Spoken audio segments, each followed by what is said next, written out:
Hello friends, welcome to my channel VA study. आज हम बात करने वाले हैं, आपको दिखाने वाले हैं, ये आपके सामने दिख रहा है बीए पार्ट 3 के एग्जामिनेशन 2021 का पेपर है इकोनॉमिक्स का। ये आपके अर्थशास्त्र का पेपर है बीए पार्ट 3 एग्जामिनेशन 2021 का। कोड नंबर है 4005। ये थर्ड पेपर है आपके इकोनॉमिक्स का। फर्स्ट पेपर सेकंड पेपर पर ऑलरेडी मैंने आपको दिखा दिया है किस तरह से चीज़ें आपसे पूछी जाती हैं। थर्ड पेपर में क्या है आपका quantitative techniques and mathematics and statics, इसी पर आधारित है। एंड टाइम आपको दिया गया है इसके लिए 3 आवर्स का एंड मैक्सिमम मार्क्स आपके 100। अब आप बोलोगे 3 आवर्स का तो मुझे टाइम मिला ही नहीं था, 1.5 घंटे का टाइम मिला होता। तो दोस्त 1.5 घंटे का टाइम ही आपको मिला हुआ था और आपका पेपर भी 1.5 घंटे का ही था। बट यहाँ पर 3 घंटे लिखने के पीछे एक रीजन है, क्योंकि आपके जो पेपर्स हैं ये ऑलरेडी तैयार कर लिए गए थे अप्रैल महीने में ही। अप्रैल से पहले ही ऑलरेडी तैयार हो चुके थे। अप्रैल में 10 तारीख से या 11 तारीख से आपके एग्जाम होने वाले थे, बट कोविड-19 की वजह से आपकी एग्जामिनेशन नहीं हो सके। बट पेपर्स ऑलरेडी तैयार थे, तो वही पेपर आपको इस टाइम पर दिया जा रहा है। बट आपको जो पेपर दे रहा है वो रिस्ट्रिक्शंस या कुछ चीज़ें बता दे रहा है कि इतने ही चीज़ें आपको करना है, इतना ही क्वेश्चन आपको सॉल्व करना है। उसके बारे में आपको बता दिया जाता है जब आप क्वेश्चन पेपर पाते हैं, और उसके बाद जो है आपको जो भी क्लास में आपके रहते हैं वो आपको बताते हैं कितना क्वेश्चन आपको करना होता है। तो मैं आज आपको बताऊंगा कि इसमें कितना क्वेश्चन आपको करना भी है। तो देखिए, सबसे पहले नोट देख लेते हैं कि question number 1 is compulsory answer in each part in not more then 200 words, यानी कि 200 शब्दों से ज़्यादा ना लिखें। लेकिन क्वेश्चन नंबर 1 आपके लिए कंपल्सरी है and it is compulsory in also 1.5 hour time, यानी कि 1.5 घंटे के टाइम में भी आपके लिए यह क्वेश्चन 1 कंपल्सरी होगा। थर्ड नोट है आपका answer in 2 question from section A not more then 1000 words, यानी कि 500 प्लस 500 करके 1000 वर्ड से भी ज़्यादा आपका नहीं होना चाहिए। 2 क्वेश्चन का आंसर आपको देना है, ओके, सेक्शन ए से। And answer 2 question from section B, answer each part of the question is not more than 500 words, यानी कि यहाँ भी 2 क्वेश्चन का आंसर देना है, 500 वर्ड से ज़्यादा नहीं होना चाहिए। अगला है word limit is not applicable to formulate and numerical questions, यानी कि न्यूमेरिकल क्वेश्चन है या कुछ ऐसा कुछ जिसमें आपको सवाल लगाने पड़ रहे हैं, तो ऐसे में आपका ये जो नंबर है 500 वर्ड्स ही नहीं होने चाहिए, आप थोड़ा सा एक्स्ट्रा भी ले सकते हो। ये कहा गया all questions carry equal marks, यानी कि सभी क्वेश्चन इक्वल मार्क्स लेते हैं। 20-20 नंबर के सारे क्वेश्चन हैं। लेकिन अब नए में क्या चेंज हुआ है कि 1 नंबर क्वेश्चन तो आपका कंपलसरी है ही, ये कंपलसरी है। लेकिन यहाँ जो 2 दिख रहा है आपको और यहाँ 2 दिख रहा है, इन 2 में से केवल 1 क्वेश्चन करने हैं। क्या समझे? यहाँ 2 नहीं करना है, यहाँ भी 2 नहीं करना है, यहाँ से 1, यहाँ से 1 और ये 1 नंबर, 3 क्वेश्चन आपको करना होगा, जिसके लिए 100 मार्क्स आपको दिए जाएंगे। आओ दिखाते हैं आपको क्वेश्चन पेपर में क्या क्या क्वेश्चंस पूछे गए हैं। और वही चीज़ यहाँ पर आपको हिंदी में भी दिखाया हुआ है। और यहाँ से शुरू होता है आपका question number 1 and question number 1 में 5 क्वेश्चन पूछे गए हैं। 1, 2, 3, 4 एंड 5th नंबर क्वेश्चन आपसे यहाँ दिखा हुआ है 1 ABCDE। 5 क्वेश्चन को आपको 200 वर्ड्स करके लिखना है। किसी एक क्वेश्चन पर ही 200 वर्ड नहीं लिखना, बल्कि सभी पर। क्या कह रहा है आपका कि एक्सप्लिक्ट एंड इम्प्लिक्ट फंक्शंस, स्पष्ट और अस्पष्ट फलन क्या है इस पर बताइए। इकोनॉमिक्स के क्वेश्चन है, ओके। अस्पष्ट और अस्पष्ट फलन क्या है इस पर 200 वर्ड्स आपको लिखना है। अगला है आपका माइनर्स, जिसको हम उपसारणिक कहते हैं, इस पर आपको 200 वर्ड्स लिखना है। और इसके बाद आ जाता है आपका third topic matrix and demerits, merits and demerits of arithmetic means, यानी कि समांतर माध्य के गुण और दोष क्या है इसको आपको बताना है। सी नंबर आपका ये है क्वेश्चन। 200 वर्ड्स आपको सभी के लिए देना है। डी नंबर कह रहा है आपका पार्टीशन वैल्यू, विभाजन मूल्य क्या है उसको बताना है, 200 वर्ड्स इस पे देना है। एंड ई नंबर आपसे कह रहा है कि काइंड ऑफ करेक्शन, करेलेशन, सहसंबंध के प्रकार क्या है, कितने प्रकार के हैं। तो इस तरह से ये 5 आपको दिख रहे हैं, ABCD और E, ये पांचों मिला करके कितने हो गए, 5 क्वेश्चन हो गए। और हर क्वेश्चन में 200 वर्ड्स, यानी कि 1000 वर्ड आपको क्वेश्चन नंबर 1 पर देने हैं, ओके। इसके बाद जो सेक्शन ए है ये तो कंपलसरी आपको 5 करने ही है, इसमें आप कुछ भी छोड़ नहीं सकते। इसके बाद 2A आ रहा है आपका, 2 का A नंबर क्वेश्चन आपके सामने दिख रहा है, find dy/dx of the following. इन सभी के dy/dx आपको पता करना है। y का ये जो है ये क्वेश्चन आपके सामने ये अगर आप सेकंड नंबर चूज कर रहे हैं खंड ए में, सेक्शन ए में सेकंड नंबर आप चूज कर रहे हैं, तो सेकंड का ए आपको करना पड़ेगा, यानी कि इतना, और इसका dy/dx इसका भी याद करना है। देख पा रहे हैं इतना लंबा ये।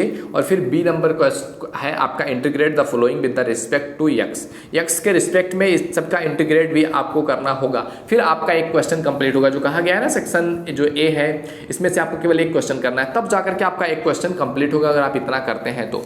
एंड इसमें आगे सेकंड क्वेश्चन का क्या दिया हुआ है, और इसमें ये भी एक क्वेश्चन और भी है, इतना करोगे तब जाकर के एक क्वेश्चन खत्म होगा। एक्स के सापेक्ष समाकलन ज्ञात करना है इतने का, तब जाकर के आपका एक क्वेश्चन कंप्लीट होगा। एंड इसके बाद उसमें जो है 3 क्वेश्चन दिया हुआ है, सॉरी 4 क्वेश्चन दिया हुआ है। 2 नंबर क्वेश्चन हमने देखा, 3 नंबर क्वेश्चन हमने यहाँ देखा, 4 नंबर क्वेश्चन यहाँ है एंड 5th नंबर क्वेश्चन यहाँ है।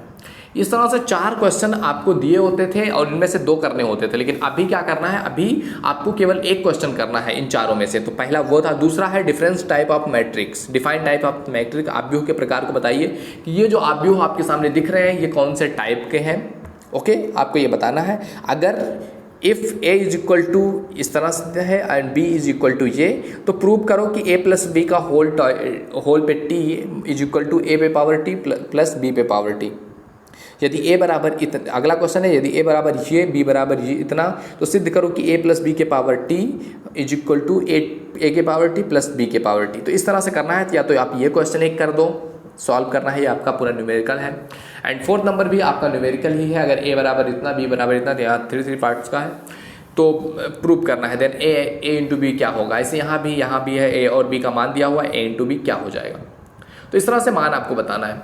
इसके बाद कह रहा है 5th का a नंबर की if z is equal to X Y square minus 3x minus 5y, then find all the portion drivers of the second order. यदि z is equal to X Y square minus 3x minus 5y, तो द्वितीय क्रम के चारों आंशिक अवकलन, यानी कि इसी का इंग्लिश है उसी का हिंदी दिया हुआ है, इस तरह से आपको दिया हुआ है।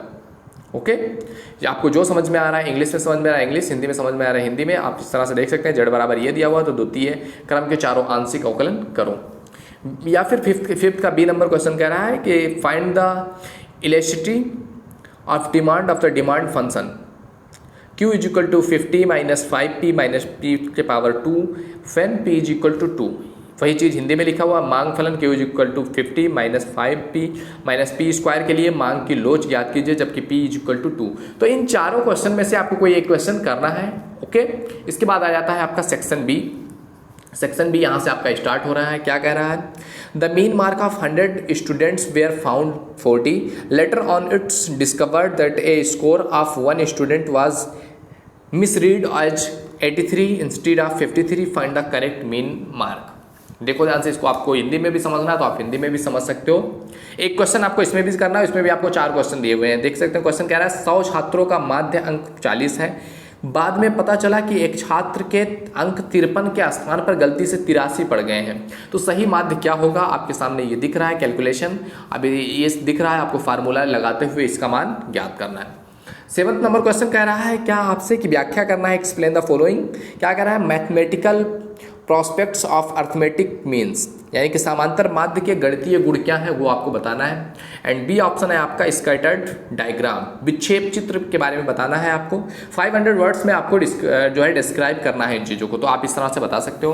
ओके, 7th आप कर लो, या फिर 8th आपके सामने ये दिख रहा है।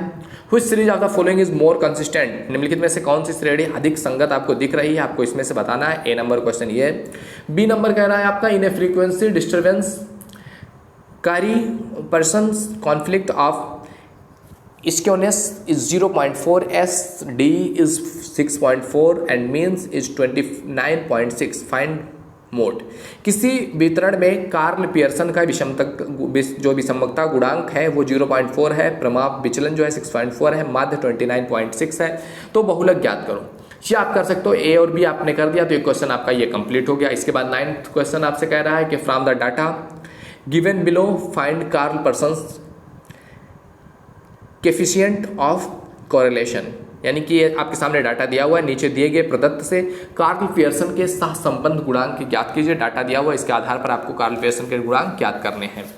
ओके, ए नंबर आप तो क्वेश्चन आपका ये हो गया 9th का। 9th का बी नंबर क्वेश्चन आपके सामने नीचे दिख रहा है, आप देख सकते हो। हिंदी में आप पढ़ना चाहते हो तो पढ़ सकते हो कि निम्नलिखित समांकों में स्पीयरमैन का सहसंबंध गुणांक क्या होगा। आपके सामने एक्स दिया हुआ है, वायु दिया हुआ है, गुणांक आपको ज्ञात करना है।